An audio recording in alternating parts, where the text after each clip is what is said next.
Hello दोस्तों, कैसे हैं आप लोग। स्वागत है आप लोग का अपने यूट्यूब चैनल फार्मा साइन में। तो पिछले वीडियो में हम लोगों ने सॉल्व कर लिया था बी फॉर्म फोर्थ सेमेस्टर का फिजिकल फार्मास्यूटिक्स सेकंड का सेक्शन ए।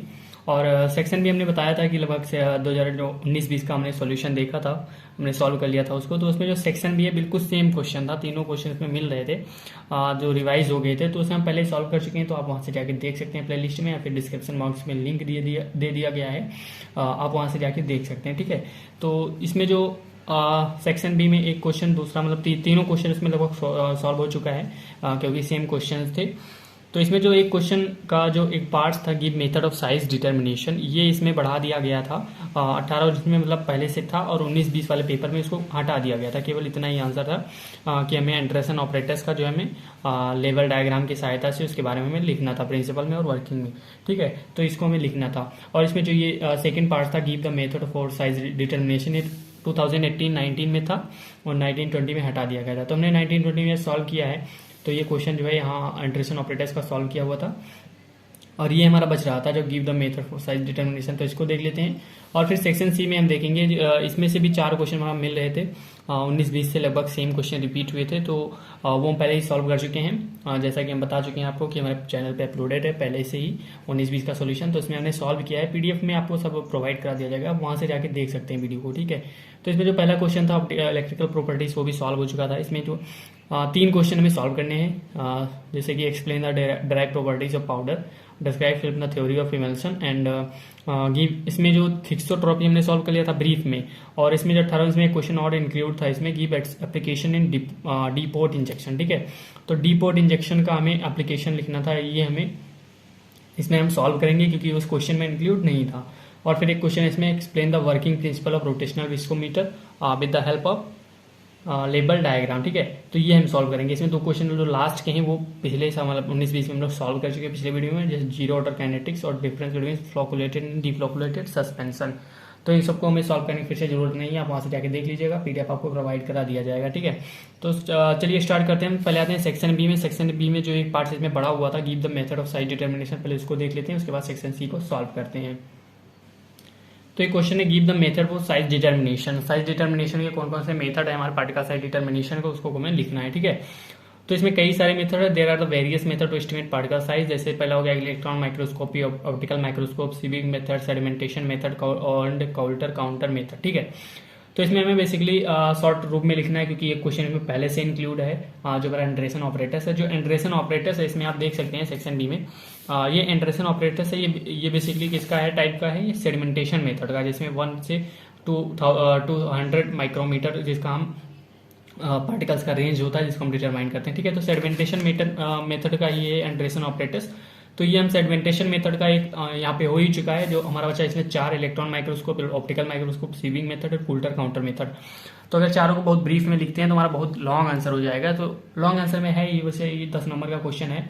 तो इसमें सब हम ये 3 ऊपर का देख लेते हैं ब्रीफ में थोड़ा, और ये कोल्टर काउंटर मेथड एक अलग सा 7 नंबर का क्वेश्चन आपका अलग से आ सकता है इसमें, क्योंकि काफ़ी लंबा क्वेश्चन है। तो इसमें हम ये 3 मेथड बेसिकली देखेंगे। चौथा मेथड जिसमें है सेडिमेंटेशन मेथड, उसका तो इसमें क्वेश्चन इंक्लूड ही है Andreasen operators with the help of label diagram. Andreasen operator जो है सेडिमेंटेशन मेथड का ही क्वेश्चन है। ठीक है, तो सबसे पहले देख लेते हैं इलेक्ट्रॉन माइक्रोस्कोप, ऑप्टिकल माइक्रोस्कोप में क्या होता है, इसमें किस प्रकार से डिटरमाइन करते हैं साइज को।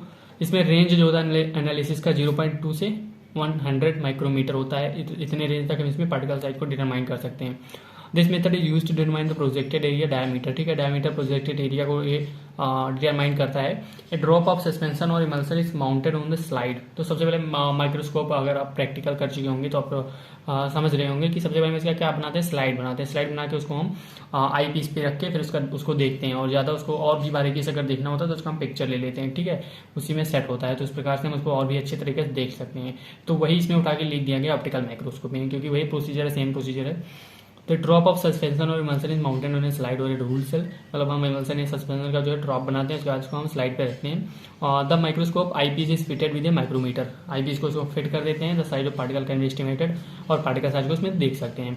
Photograph can be taken to determine the particle more easily, और अधिक आसानी से अगर हम उसको डिटरमाइन करना चाहते हैं तो उसका फोटोग्राफ की मदद से हम उसको डिटरमाइन कर सकते हैं। तो ऑप्टिकल माइक्रोस्कोपी का एडवांटेज क्या होता है, ये होता है हमारा मिरेट्स या इसको हम कह सकते हैं कंटामिनेशन कैन बी डिटेक्टेड। ठीक है, कंटामिनेशन जो उसमें होता है उसको हम डिटेक्ट कर सकते हैं, उसकी पहचान कर सकते हैं। और डिसएडवांटेज क्या होता है, स्लो एंड टेडियस मेथड होता है। This method measures only length and breadth of the particle, not use to measure the depth of the particle. मतलब ये पार्टिकल्स के डेप्थ को मेजर नहीं करता है, ओनली हाइट एंड वेथ को जो है मेजर करता है। तो हमारा ऑप्टिकल माइक्रोस्कोपी हो गया। अगला देखते हैं इलेक्ट्रॉन माइक्रोस्कोपी। तो इलेक्ट्रॉन माइक्रोस्कोपी में क्या होता है, बोथ द एएसईएम इलेक्ट्रॉन माइक्रोस्कोप, एएसईएम का मतलब क्या होता है, scanning electron microscope, and TEM, TM का क्या मतलब होता है, ट्रांसमिशन इलेक्ट्रॉन माइक्रोस्कोप। तो इलेक्ट्रॉन माइक्रोस्कोप के दो टाइप्स होते हैं, एसईएम और टीईएम। एसईएम का मतलब होता है scanning electron microscope and TEM का होता है ट्रांसमिशन इलेक्ट्रॉन माइक्रोस्कोप। ठीक है, तो these two are use to measure the layer lower limit of particle size. जिस पार्टिकल साइज का लोअर लिमिट होता है उसके लिए इसका यूज किया जाता है। तो इसमें क्या है कि एसईएम यानी scanning electron microscope particularly appropriate होने 3 डायमेंशनल पिक्चर इमेजेस रिक्वायर्ड। ठीक है, तो एसईएम का यूज हम बेसिकली कब करते हैं, जब हमको 3D पिक्चर्स की को देखने की आवश्यकता होती है, हम एसईएम का यूज करते हैं। एसईएम का मतलब स्कैनिंग इलेक्ट्रॉन माइक्रोस्कोप। तो हमारे पास इलेक्ट्रॉन माइक्रोस्कोप। अगला जो मेथड है सीविंग मेथड। सीविंग मेथड में किस प्रकार से पार्टिकल साइज को डिटरमाइन करते हैं। Sieving method is an ordinary and simple method. ठीक है, तो ये सिंपल मेथड है। इसमें क्या होता है कि इन दिस सीविंग मेथड में आपका प्रैक्टिकल कर चुके होंगे, आप फार्मास्यूटिकल इंजीनियरिंग में भी कर चुके होंगे, और इसमें भी आप फिजिकल फार्मास्यूटिक्स सेकंड में भी कर चुके होंगे। तो जैसे कि प्रैक्टिकल में आपने किया होगा कि उसमें हम डिफरेंट टाइप्स के सीव लेते हैं, उसको कोऑपरेटिव में फिट करते हैं, और उसके बाद उसमें सबसे ऊपर हम पाउडर फिल कर देते हैं, और फिर मशीन को ऑन करते हैं। तो उसमें जैसे जैसे हम सीव नंबर लगाते हैं डिक्रीज ऑर्डर में, तो वैसे वैसे हमारा पार्टिकल साइज में जो सबसे बड़ा पार्टिकल होता है सबसे ऊपर वाले सीट में मिलता है। फिर उसके बाद नीचे नीचे होता है, सबसे नीचे में बहुत कम पार्टिकल हमको प्राप्त होते हैं, जो कि बहुत महीन होते हैं, बहुत बारीक पार्टिकल्स होते हैं। ठीक है, तो आपने कैल्शियम कार्बोनेट का जो सीविंग मेथड किया होगा तो आपको आसानी से समझ में आ रहा होगा। ठीक है, तो इसमें वही जो प्रोसीजर है वही उठा के इसमें लिख देना है, किस प्रकार से सीविंग मेथड से हम पार्टिकल साइज को डिटरमाइन करते हैं। In this technique the powder whose particle size is to be determined is placed on the sieve placed on the another. ठीक है, सीप जो एक दूसरे पर प्लेस्ड रखी हुई होती है, उसमें हम पाउडर सैंपल को प्लेस कर देते हैं, रख देते हैं। The sieve of largest aperture placed on the top. जो लार्जेस्ट मतलब जो सबसे बड़ा ऑपरेचर का होता है वो ऊपर होता है, और उसके बाद डिक्रीजिंग होता है, जो पोर्स उसके होते हैं डिक्रीजिंग साइज में रखे जाते हैं।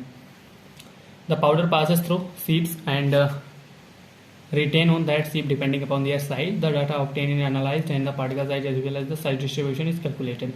तो इस प्रकार से हम साइज डिस्ट्रीब्यूशन को कैलकुलेट करते हैं। ठीक है, इसका एडवांटेज क्या है, सिंपल एंड इनएक्सपेंसिव मेथड है।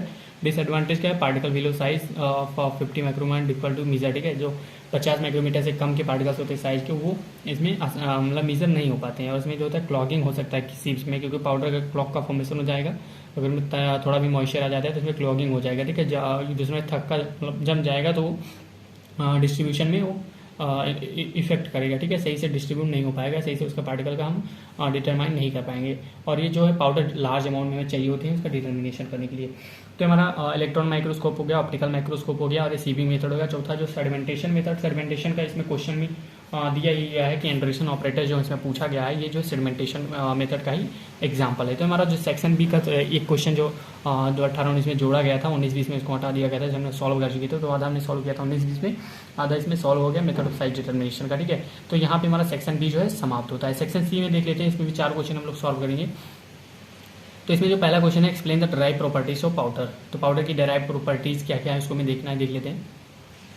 तो इसमें क्या है कि derive properties are parts of fundamental properties. तो फंडामेंटल प्रॉपर्टीज के पार्ट्स होते हैं कई प्रकार के होते हैं। जैसे पहला हो गया पोरोसिटी हो गया, पैकिंग अरेंजमेंट हो गया, डेंसिटी हो गया, फ्लो प्रॉपर्टीज हो गया, बल्कीनेस हो गया। ठीक है, तो ये 5-6 प्रकार के होते हैं। तो डेंसिटी में भी 3 प्रकार के होते हैं, bulk density, true density, granular density. ठीक है, तो इसको हम बारी बारी देख लेते हैं कि इसका जो प्रॉपर्टीज होता है, flow derive properties of powder की क्या क्या है। सबसे पहले पोरोसिटी है। पोरोसिटी क्या होता है, porosity is defined as the ratio of the void volume to the bulk volume. ठीक है, वॉइड वॉल्यूम और बल्क वॉल्यूम का रेशियो क्या कहलाता है, पोरोसिटी कहलाता है। इसको हम लिख सकते हैं is equal to V minus BP upon वीबी।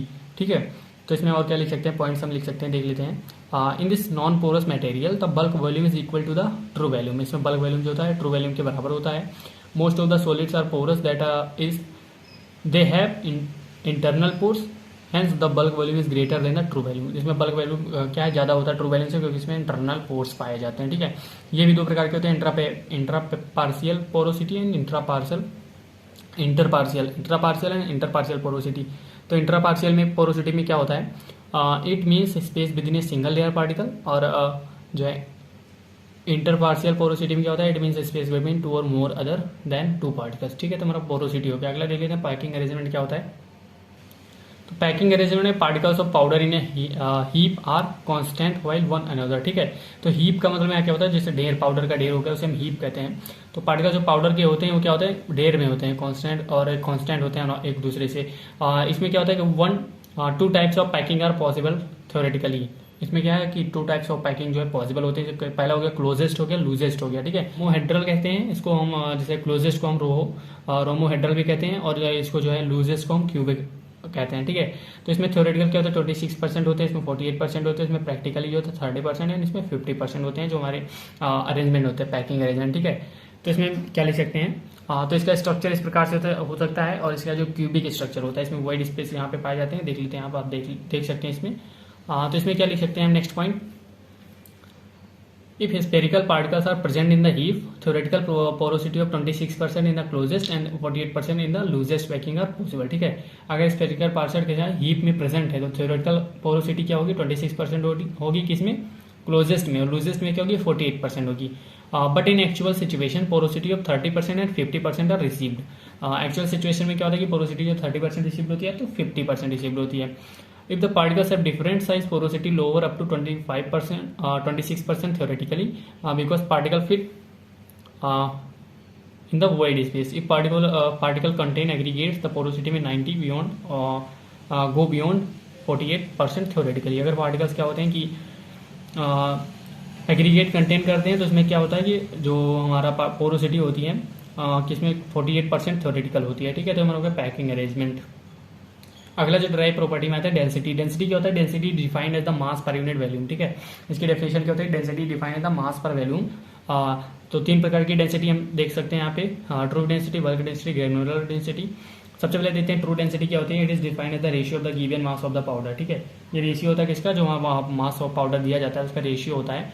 तो इसमें true density is equal to mass upon true volume इसको लिख सकते हैं। और इसको ट्रू वॉल्यूम, यहाँ पर ट्रू वॉल्यूम क्या होता है, ट्रू वॉल्यूम इसका bulk volume minus void volume, ये होगा हमारा ट्रू डेंसिटी। बल्क डेंसिटी क्या होता है, it is defined as the ratio of the mass of the powder and its bulk volume, ठीक है। तो bulk density is equal to mass upon bulk volume. Bulk volume क्या होता है, पाई are square ratio होता है, जहाँ पर आर क्या है रेडियस है, एच क्या है हाइट है, and pi is equal to constant है, ठीक है। अगला जो डेंसिटी है ग्रेनुलर डेंसिटी, ये कहता है it is the ratio of the mass of the granules in the volume of the granules. तो यहाँ पे लिख सकते हैं granular density equal to mass of granules upon granular volume, ठीक है। तो हमारा डेंसिटी हो गया। अगला जो इसका डायरेक्ट प्रॉपर्टी है वो फ्लो प्रॉपर्टी है। फ्लो प्रॉपर्टी क्या कहती है, पाउडर में भी फ्री फ्लोइंग और may have a poor flow. तो इसके पास ये तो फ्री फ्लो होता है तो पुअर फ्लो होता है। तो poor flow due to the cohesiveness, adhesion and friction. Poor flow किस कारण होता है, कोहेसिवनेस के कारण होता है, अधेशन या फ्रिक्शन के कारण होता है। और the flow property can be assist by the determining the angle of repose of the powder. तो एंगल ऑफ रिपोज हम जब निकालते हैं इसका तो फ्लो प्रॉपर्टी हम इसको डिटरमाइन कर सकते हैं। जैसे theta is equal to tan inverse 1 h upon r। तो यहाँ पे थीटा क्या है, एंगल ऑफ रिपोज है, हाइट क्या है, एच क्या है यहाँ पे height of heap, and R क्या है रेडियस है। तो हमारा हो गया फ्लो प्रॉपर्टी। वैसे ड्राइव प्रॉपर्टी ऑफ पाउडर में लास्ट जो है बल्कीनेस। बल्कीनेस पता है the reciprocal bulk density is known as the bulkiness. तो रेसिप्रोकल बल्क डेंसिटी होती है उसको हम क्या किस नाम से जानते हैं, bulkiness. Bulkiness usually increase with the decrease in the particle size. तो इसमें क्या है कि बल्कीनेस कब इंक्रीज होता है, जब उसको पार्टिकल साइज को डिक्रीज करते हैं तो बल्कीनेस इंक्रीज होता है। It is useful while choosing suitable container for porosity. तो पोरोसिटी के कंटेनर को चूज करने में ये हमारा सुटेबल होता है, ठीक है। तो ये हमारा हो गया क्वेश्चन नंबर पहला जिसको हमें सॉल्व करना था इसमें ड्राइव प्रॉपर्टीज ऑफ पाउडर। अगला इसमें देख लेते हैं कि discuss the theory of emulsion, film theory of emulsion, ठीक है। तो इसमें क्या होता है, इस थ्योरी में हम देख लेते हैं many theories has been proposed by which the emulsion is stabilized by emulsifier, ठीक है। तो इसमें कई सारी थ्योरीज जो हैं प्रपोज की गई हैं जिससे हम अपने इमल्सन को जो है स्टेबलाइज कर सकते हैं, ठीक है। तो हमने बेसिकली इसमें किसमें बात करनी है, फिल्म, जिसमें हमें फिल्म का फॉर्मेशन होता है, फिल्म बनता है थ्योरी ऑफ इमल्सन में, ठीक है। तो इसमें सबसे पहले थ्योरी है वो मोनोमोलिकुलर थ्योरी है, मल्टीमोलिकुलर थ्योरी है, सॉलिड पार्टिकल एडजॉर्प्शन थ्योरी है, formation of electrical double layer है। तो इसमें किसमें फिल्म का फॉर्मेशन होता है, बेसिकली दो में होता है, मोनोमोलिकुलर और मल्टीमोलिकुलर। मोनोमोलिकुलर एडजॉर्प्शन थ्योरी में क्या होता है कि to stabilize the system interfacial tension should be reduce, ठीक है। अगर हम इस अपने सिस्टम को स्टेबलाइज करना होता है इसका जो है इमल्सन का, तो उसमें क्या करना होता है कि इंटरफेशियल टेंशन को जो है रिड्यूस करना होता है, ठीक है। तो surfactant are generally used to reduce the interfacial tension, ठीक है। तो सर्फेक्टेंट का यूज़ करते हैं बेसिकली इसको इंटरफेशियल टेंशन को रिड्यूस करने के लिए। It contain polar and non polar part, polar water होता है, नॉन पोलर ऑयल होता है, ठीक है। Surfactant act by absorbing at oil water interface and form a suitable molecular film on the surface of the dispersed droplet, ठीक है। तो ऐसा हम क्यों करते हैं, क्योंकि जब हम क्या करते हैं, when we stir oil water mixing और mixture then oil water droplet get disperse in the continuous phase, और जब ये डिस्पर्स हो जाता है तो इसमें क्या होता है, इंक्रीज हो जाता है सरफेस फ्री एनर्जी, ठीक है। और सरफेस फ्री एनर्जी जब इंक्रीज होगी तो due to the increase in surface free energy therefore system become unstable, और जब सिस्टम अनस्टेबल बन जाएगा तो हमें इसमें क्या करना होगा कि इसको स्टेबलाइज करने के लिए हम सर्फेक्टेंट का यूज करेंगे।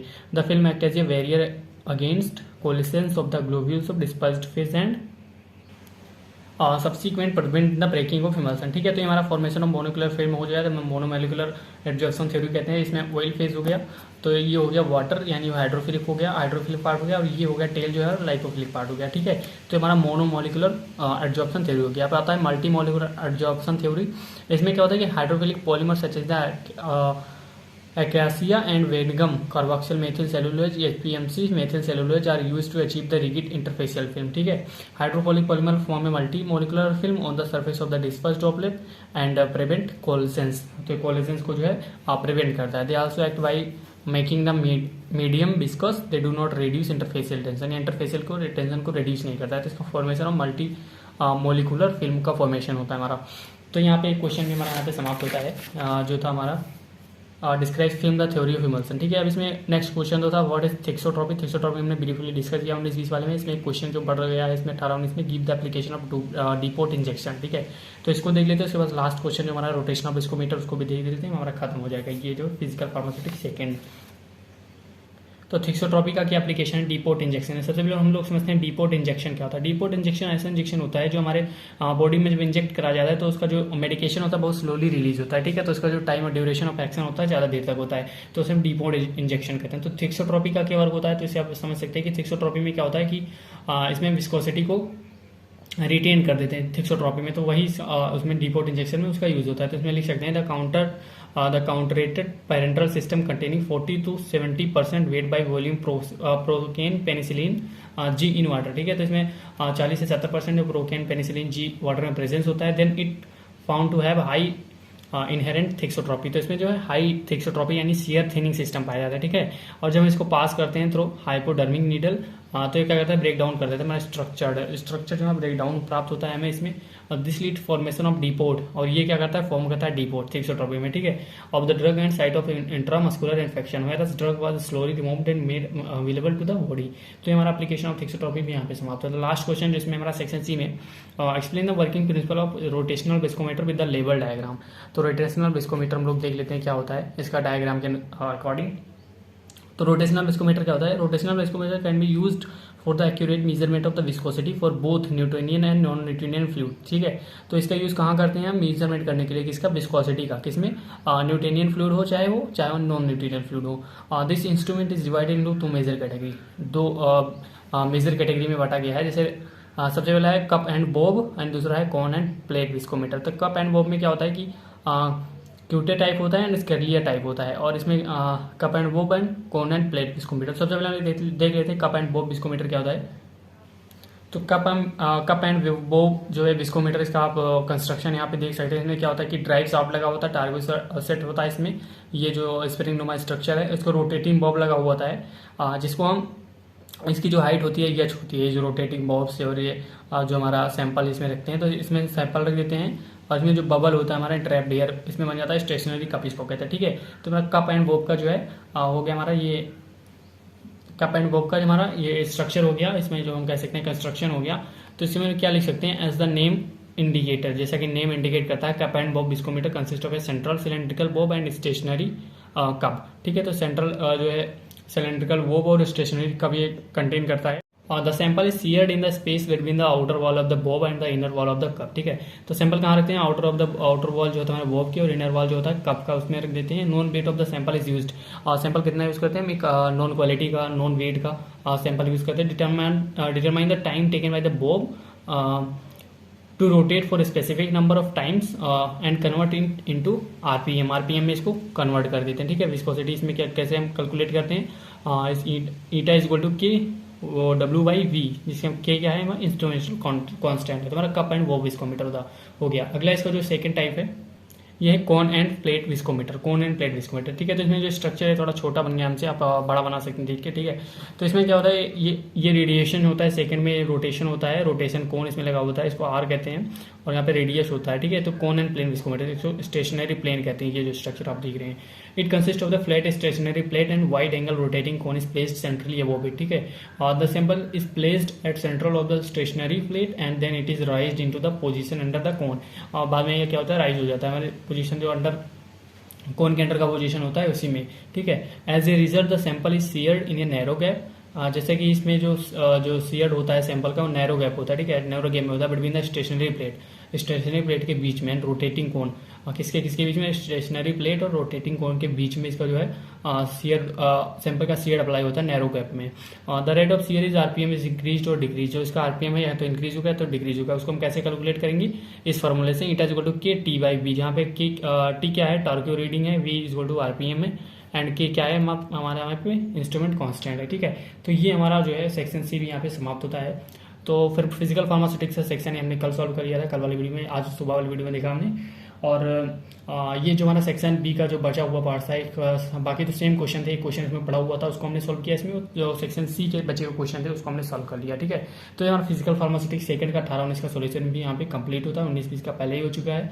अब हमारा एक सब्जेक्ट बचा है जो कि है फार्माकोलॉजी फर्स्ट, उसका भी सोल्यूशन हम जल्द आपके सामने लेकर आएंगे। तब तक के लिए अगर वीडियो पसंद आए तो लाइक कीजिए, शेयर कीजिए, और अगर आप लोग के पास फार्माकोग्नोसी का 19-20 का पेपर हो तो हमें सेंड कर दीजिएगा, हम उसको भी सॉल्व कर देंगे, ठीक है। तो बाकी सब सब्जेक्ट का हम पेपर सॉल्व कर चुके हैं। मिलते हैं जल्दी फार्माकोलॉजी के साथ, तब तक के लिए धन्यवाद।